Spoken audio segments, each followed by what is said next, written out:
இந்திய அரசியலமைப்பு உருவாக்கம் அப்படிங்கிற அத்தியாயத்தை தான் நம்ம முழுமையா அலச போறோம். இதுல ஒரு சிறு குறிப்பை கூட நம்ம தவிர்க்க போவதில்ல. அந்த விவாதங்கள், புள்ளி விவரங்கள், அறிஞர்கள், அப்புறம் இதை சாத்தியமாக்கிய அந்த மாபெரும் மன உறுதி, இது எல்லாத்தையும் பத்தி பேச போறோம். நீங்க இப்போ ஒரு நிமிஷம் கண்ணை மூடிக்கிட்டு 1946ஆம் ஆண்ட கொஞ்சம் கற்பனை செஞ்சு பாருங்க. எந்த டெக்னாலஜியும் இன்டர்நெட்டும் இல்லாத ஒரு காலகட்டம் அது. உண்மைதான். பல வேறுபாடுகள் கொண்ட ஒரு மாபெரும் தேசத்தோட தலையெழுத்த நாடாளுமன்றம் மைய மண்டபத்துல உட்கார்ந்து விவாதிச்சாங்க. ஆனா அவங்க எப்படி அந்த இடத்துக்கு வந்தாங்க? இந்த ஐடியா திடீர்னு முளைச்சிருக்காது இல்லையா? கண்டிப்பா இல்ல. இதற்கான விதை ரொம்ப காலத்துக்கு முன்னாடியே தூவப்பட்டுச்சு. அதாவது 1934ல கம்யூனிஸ்ட் இயக்கத்தின் முன்னோடியான எம்.என். ராய் என்பவர் தான் முதல்ல இந்தியாவுக்குன்னு ஒரு அரசியல் நிர்ணய சபை வேணுங்கிற கருத்தை முன்வைக்கிறாரு. அப்புறம் 1935ல இந்திய தேசிய காங்கிரஸ் இதை அதிகாரப்பூர்வமாகவே கோருனாங்க. ஆமா, அதைத் தொடர்ந்து 1938ல ஜவஹர்லால் நேரு காங்கிரஸ் சார்பா ஒரு மிக முக்கியமான அறிவிப்பை வெளியிட்டாரு. சுதந்திர இந்தியாவின் அரசியலமைப்பு எந்த ஒரு வெளிநாட்டவரின் தலையீடும் இல்லாம வயது வந்தோர் வாக்குரிமை அடிப்படையில மக்களால் தேர்ந்தெடுக்கப்பட்ட சபையால் மட்டுமே உருவாக்கப்படணும் அப்படின்னு நேரு ரொம்ப உறுதியா சொன்னாரு. இதுக்கு பிரிட்டிஷ் அரசாங்கம் என்ன பதில் சொன்னாங்க தெரியுமா? 1940ல ஆகஸ்ட் ஆஃபர் மூலமா கொள்கை அளவுல இந்த கோரிக்கையை ஏத்துக்கிட்டாங்க. ஆனா அதை செயல்படுத்துறது அவ்வளவு சுலபமா இல்ல. 1942ல சர் ஸ்டாஃபோர்ட் கிரிப்ஸ் ஒரு வரைவு திட்டத்தோட இந்தியா வந்தாரு. அந்த திட்டத்தை முஸ்லீம் லீக் முற்றிலுமா நிராகரிச்சிட்டாங்க. ஏன்னா இந்தியாவை 2 தனி நாடுகளா பிரிச்சு 2 தனித்தனி அரசியல் நிர்ணய சபைகளை உருவாக்கணும்னு அவங்க கேட்டாங்க. இந்த முட்டுக்கட்டை உடைக்கத்தான் இறுதியா கேபினட் மிஷன் திட்டம் இந்தியாவுக்கு வந்துச்சு. கரெக்ட். அவங்க 2 தனி நாடுகள்ங்கிற ஐடியாவை நிராகரிச்சாலும் முஸ்லீம் லீக ஓரளவு திருப்திப்படுத்துற மாதிரி சபையை உருவாக்குவதற்கான ஒரு திட்டத்தை முன்வைத்தாங்க. இப்போ அந்த சபையின் உருவாக்கம் பத்தி பார்ப்போம். நவம்பர் 1946ல கேபினட் மிஷன் திட்டத்தின் கீழ் இது உருவாக்கப்பட்டது. ஆனா இங்க ஒரு முக்கியமான கேள்வி இருக்கு. என்ன கேள்வி? இந்த உறுப்பினர்களை மக்கள் நேரடியாக ஓட்டு போட்டு தேர்ந்தெடுத்தாங்களா? இல்லவே இல்ல. அது ஒரு தவறான புரிதல். மாகாண சட்டமன்ற உறுப்பினர்கள், அதாவது அப்போ இருந்த எம்எல்ஏக்கள் மூலமா மறைமுக தேர்தல் முறையில தான் இவங்க தேர்ந்தெடுக்கப்பட்டாங்க. அப்படின்னா அதோட கட்டமைப்பு எப்படி இருந்துச்சு? ரொம்ப சுலபமா சொல்லணும்னா மக்கள் தொகைக்கு ஏற்ப இடங்கள் ஒதுக்கப்பட்டுச்சு. தோராயமா 10 லட்சம் பேருக்கு ஒரு இடம் அப்படிங்கிற கணக்கு. அப்போ ஒவ்வொரு மாகாணத்துக்கும் மன்னர்கள் ஆட்சி செஞ்ச சுதேச சமஸ்தானங்களுக்கும் இடங்கள் பிரிக்கப்பட்டுச்சா? ஆமா, மாகாண இடங்கள் முஸ்லிம்கள், சீக்கியர்கள் மற்றும் பொது பிரிவினர் அப்படின்னு 3 முக்கிய சமூகங்களுக்கிடையே வீடாச்சார அடிப்படையில பிரிக்கப்பட்டுச்சு. ஒற்றை மாற்று வாக்கு முறை மூலமா ஓட்டு போட்டாங்க. இந்த ஓட்டு முறைங்கிறது சும்மா ஒருத்தருக்கு மட்டும் ஓட்டு போடாம தங்களுக்கு பிடிச்ச வேட்பாளர்களை வரிசைப்படுத்தி ஓட்டு போடுறது. இதனால சிறுபான்மையினர் குரல் ஒடுக்கப்படாம பாதுகாக்கப்பட்டுச்சு. எக்ஸாக்ட்லி. ஆனா சுதேச சமஸ்தானங்கள்ல தேர்தலே நடக்கல. அந்தண்ட தலைவர்களே தங்களோட பிரதிநிதிகளை நேரடியாக நியமனம் செஞ்சாங்க. அதனாலதான் இது பகுதியளவு தேர்ந்தெடுக்கப்பட்ட மற்றும் பகுதியளவு நியமிக்கப்பட்ட சபைன்னு சொல்றோம். இப்போ எண்களை பத்தி பேசுவோம். சபையோட மொத்த உறுப்பினர்கள் 389. இதுல பிரிட்டிஷ் இந்திய மாகாணங்களுக்கு 296 இடங்களும் சுதேச சமஸ்தானங்களுக்கு 93 இடங்களும் ஒதுக்கப்பட்டது.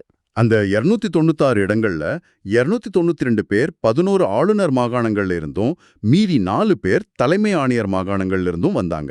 ஜூலை மற்றும் ஆகஸ்ட் 1946ல நடந்த தேர்தல்ல யார் ஜெயிச்சாங்கன்னு பார்த்தா காங்கிரஸ் 208 இடங்களை வெஞ்சுச்சு. முஸ்லிம் லீக் 73 இடங்களையும் மற்றவர்கள் 15 இடங்களையும் பிடிச்சாங்க. ஆரம்பத்துல சுதேச சமஸ்தானங்கள் இதுல கலந்து கொள்ள விருப்பம் இல்லாததால அவங்களுக்கான 93 இடங்கள் காலியாவே இருந்துச்சு. இந்திய சுதந்திர சட்டம் 1947க்கு பிறகு பெரிய மாற்றம் நடந்துச்சு.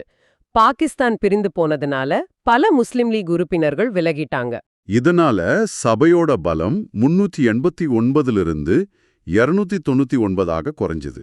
மாகாணங்கள் 229ஆகவும் சமஸ்தானங்கள் 70ஆகவும் மாறுச்சு. மகாத்மா காந்தியை தவிர இந்தியாவின் அனைத்து முக்கிய பிரமுகர்களும் இதுல இருந்தாங்க.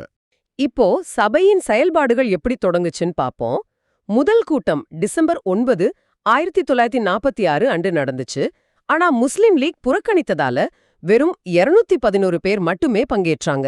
பிரெஞ்சு முறையை பின்பற்றி சபையில மூத்த உறுப்பினரான டாக்டர் சச்சிதானந்த சிங்காவை தற்காலிக தலைவரா தேர்ந்தெடுத்தாங்க. பின்னர் டாக்டர் ராஜேந்திர பிரசாத் நிரந்தர தலைவராக தேர்ந்தெடுக்கப்பட்டார்.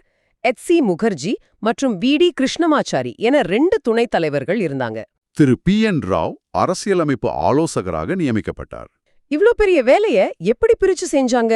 அதற்காக 8 பெரிய குழுக்களும் பல சிறிய குழுக்களும் உருவாக்கப்பட்டன. அதுல முக்கியமான குழுக்களை பத்தி சொல்லுங்க. மத்திய அதிகார குழு, மத்திய அரசியலமைப்பு குழு, அப்புறம் மாநிலங்களுக்கான குழு, இதுக்கெல்லாம் ஜவஹர்லால் நேரு தலைமை தாங்கினார். மாகாண அரசியலமைப்பு குழுவிற்கு சர்தார் வல்லபாய் பட்டேல் தலைவராக இருந்தார். அதேபோல அடிப்படை உரிமைகள், சிறுபான்மையினர் மற்றும் பழங்குடியினருக்கான ஆலோசனைக் குழுவின் தலைவரும் சர்தார் பட்டேல் தான். இது ரொம்ப பெரிய பொறுப்புங்கிறதால இதுக்குள்ள 5 துணைக்குழுக்கள் இருந்துச்சு. அந்த துணைக்குழுக்களின் தலைவர்கள் யாருன்னு பார்த்தா, அடிப்படை உரிமைகளுக்கு ஜே.பி. கிருபலானி, சிறுபான்மையினருக்கு எச்.சி. முகர்ஜி, வடகிழக்கு எல்லை பழங்குடியினர் பகுதிக்கு கோபிநாத் பர்தோலோய், ஒதுக்கப்பட்ட பகுதிகளுக்கு ஏ.வி. தர்கர் தலைமை தாங்கினாங்க. இன்னொரு துணைக்குழுவும் வடமேற்கு எல்லை பகுதிக்காக இருந்துச்சு. இந்த குழுக்கள்லேயே மிக முக்கியமான டிராஃப்டிங் கமிட்டி, அதாவது வரைவு குழு பற்றி ஆழமாக பார்ப்போம். 29 ஆகஸ்ட் 1947 இது அமைக்கப்பட்டது. இந்த குழுவுல 7 உறுப்பினர்கள் இருந்தாங்க. Doctor B.R.. அம்பேத்கர் இதன் தலைவராக செயல்பட்டார். மற்ற உறுப்பினர்கள் என். கோபாலசுவாமி ஐயங்கார், அல்லாடி கிருஷ்ணசாமி ஐயர், டாக்டர் கே.எம். முன்ஷி, சையத் முகமது சாதுல்லா. அப்புறம் பி.எல். மிட்டருக்கு பதிலாக என். மாதவ ராவ் வந்தாரு. டி.பி. கைத்தானின் மரணத்தின் பின் டி.டி. கிருஷ்ணமாச்சாரி குழுவில் இணைந்தார். இவர்களின் பணி என்ன? பல்வேறு குழுக்களின் முன்மொழிவுகளை பரிசீலித்து பிப்ரவரி 1948 முதல் வரைவை தயாரித்தனர். பொதுமக்களின் விவாதத்திற்கு முழுசா 8 மாதங்கள் வழங்கப்பட்டன. விமர்சனங்களுக்கு பின் அக்டோபர் 1948 2வது வரைவு வெளியிடப்பட்டது. மொத்தமாக இவர்கள் 141 நாட்கள் மட்டுமே கூடி விவாதித்தனர். அரசியலமைப்பு உருவாகும் கட்டங்கள் எப்படி அமைந்தது? டிசம்பர் 13, 1946 ஜவஹர்லால் நேரு முன்மொழிந்த குறிக்கோள் தீர்மானம், அதாவது ஆப்ஜெக்டிவ்ஸ் ரெசல்யூஷன் தான் இந்த அரசியலமைப்பிற்கான தத்துவவார்த்த அடித்தளம். இதுவே பின்னாளில் முகப்புரையாக மாறியது. நேரு குறிக்கோள் தீர்மானத்தை கான்ஸ்டியூஷன் அசம்பிளியில் டிசம்பர் 13 1946 முன்மொழிவு பண்ணியிருக்காரு. அதுலேருந்து எல்லாத்துலேயும் ஒன்று கூட்டுங்க. ஜனவரி, அதாவது டிசம்பர்லேருந்து 1 கூட்டுங்க, ஜனவரி மாதம் வந்துடும். 1946 1 கூட்டுங்க, 1947 வந்துடும். இந்த 13 இருக்கிற 1 கூட மட்டும் 1 கூட்டுங்க, 2ன்னு வந்துடும். ஞாபகத்தில் வைக்கிறக்காண்டி அடுத்து அந்த 3 கடைசி 3 ஒரு -1, அதை மட்டும் அதில் -1 பண்ணிக்கோங்க. ஜனவரி 22. சரி, அது எதுக்குன்னா அந்த டேட்டை ஜஸ்ட் ஞாபகத்தில் வைக்கிறக்காண்டி இந்த நாள் என்ன பண்ணியிருப்பாங்கன்னா, கான்ஸ்டியூஷன் அசம்பிளி இந்த நாளில் தான் நேரோட தீர்மானத்தை ஏற்றுக்கிடுவாங்க. சரியா? நவம்பர் 4, 1948 அம்பேத்கர் இறுதி வரைவை அறிமுகப்படுத்தினார். இதை முதல் வாசிப்பு என்று சொல்கிறோம். நவம்பர் 15, 1948 முதல் அக்டோபர் 17, 1949 வரை 2வது வாசிப்பு நடந்தது. ஒவ்வொரு பிரிவாக மிக ஆழமாக விவாதிக்கப்பட்டது. ஒரு சுவாரஸ்யமான புள்ளிவிவர என்னன்னா, இந்த விவாதங்களில் 7653 திருத்தங்கள் முன்மொழியப்பட்டு அதில் 2473 திருத்தங்கள் நேரடியாக சபையில் விவாதிக்கப்பட்டன. நவம்பர் 14, 1949 3ஆம் வாசிப்பு தொடங்கி முழுமையாக இறுதி செய்யப்பட்டது. இவ்வளவு பெரிய அரசியலமைப்பை எழுத எவ்வளவு காலமானது? 2 வருடங்கள், 11 மாதங்கள், 18 நாட்கள். இந்த காலகட்டத்தில் சபை 11 முறை கூடியது. சுமார் 60 நாடுகளின் அரசியலமைப்புகள் ஆராயப்பட்டன. வரைவு அரசியலமைப்பு மீது மட்டும் 114 நாட்கள் விவாதம் நடைபெற்றது. இதன் மொத்த செலவு 64 லட்சம் ரூபாய். அன்றைய காலகட்டத்தில் இது மிகப்பெரிய தொகை. நவம்பர் 26, 1949 என்று இந்திய அரசியலமைப்பு ஏற்றுக்கொள்ளப்பட்டது. அன்று வருகை தந்த 284 உறுப்பினர்கள் அதில் கையெழுத்திட்டனர். ஆரம்பத்துல இதுல ஒரு முகப்புரை, 395 உறுப்புகள் மற்றும் 8 அட்டவணைகள் இருந்தது. நவம்பர் 26 அன்றே அமலுக்கு வந்தன. நவம்பர் 26, 1949 அன்னைக்கு சில சட்டங்களை மட்டும் சீக்கிரமாக கொண்டு வந்திருப்பாங்க. இந்த பாகிஸ்தான்லேருந்து இந்தியாவுக்கு வர்றவங்களும் இந்தியாவிலேருந்து பாகிஸ்தான் போகிறவங்களுக்கான குடியுரிமை சட்டங்கள், அதாவது 5, 6, 7, 8, 9 அது இப்போ அது செல்லாது, அதாவது யூஸ் பண்ண முடியாது அந்த ஆர்டிக்கிளை. பட் ஆனால் இருக்குது, அதை டெலீட் பண்ணலை சரியா. ஆனால் அது அந்த காலகட்டத்தில் நவம்பர் 26 கொண்டு வந்துட்டாங்க. அதே மாதிரி 60வது ஆர்டிக்கல் வந்து கொண்டு வந்துட்டாங்க. அது போக 324 60வது ஆர்டிக்கல் வந்து என்னென்னா பிரசிடெண்ட் வந்து பதவியேற்கும் போது ஓத் அண்ட் அஃபிமேஷன் கொடுக்குறது, அதனால் அது கொண்டு வந்தாங்க. 324 எலெக்ஷன் தேர்தல்கள் நடத்தணும், அதுக்காண்டி அதை கொண்டு வந்தாங்க. அடுத்து 366 367 379 380 388 391 392 93 இதெல்லாம் கொண்டு வந்தாங்க. ஆர்டிக்கல் 394 என்ன சொல்லியிருப்பாங்கன்னா, இது எல்லா ஆர்டிக்கலையும் சேர்த்து இந்த ஆர்டிக்கல் ஃபுல்லாக இன்றைக்கி நடைமுறைக்கு வருது. இது போக மீதி மற்ற எல்லா ஆர்டிக்கலும் ஜனவரி 26 1950 நடைமுறைக்கு வரும் அப்படின்னு 394 ஆர்டிக்கலில் சொல்லியிருப்பாங்க சரியா. அந்த ஆர்டிக்கல் கமென்ஸ்மெண்ட் இப்போ அதுவும் இருக்குது சரியா.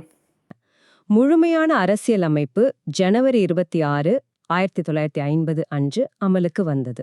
இதைத்தான் நாம் குடியரசு தினமாக கொண்டாடுகிறோம். ஏன் ஜனவரி 26? 1929 லாகூர் மாநாட்டின் தீர்மானப்படி 1930 ஜனவரி 26ஆம் தேதியை பூர்ண சுயராஜ்ய தினமாக காங்கிரஸ் கொண்டாடிய வரலாற்று சிறப்பே இதற்கு முக்கிய காரணம். சரியாக சொன்னீர்கள். இப்போது முக்கிய பிரமுகர்களை பற்றி பார்ப்போம். Doctor B.R. அம்பேத்கர் இந்திய அரசியலமைப்பின் தந்தை, தலைமை சிற்பி மற்றும் நவீன மனு என்று போற்றப்படுகிறார். டாக்டர் ராஜேந்திர பிரசாத் மற்றும் நேரு சபையை மிக சிறப்பாக வழிநடத்திய தலைவர்கள். சர்தார் படேலின் ஒருங்கிணைப்பு பணி பலரையும் ஒன்று சேர்த்தது. சட்ட ஆலோசகரான P.N. ராவின் அபாரமான பங்களிப்பும் அளப்பரியது. தலைமை வரைவாளராக S.N. முகர்ஜி பணியாற்றினார். சபையின் அதிகாரப்பூர்வ முத்திரையாக யானை ஏற்கப்பட்டது. பிரேம் பிஹாரி நரேன் ரைசதா இத்தாலிய பாணியில் ஆங்கில அரசியலமைப்பை கையாள் அழகாக எழுதினார்.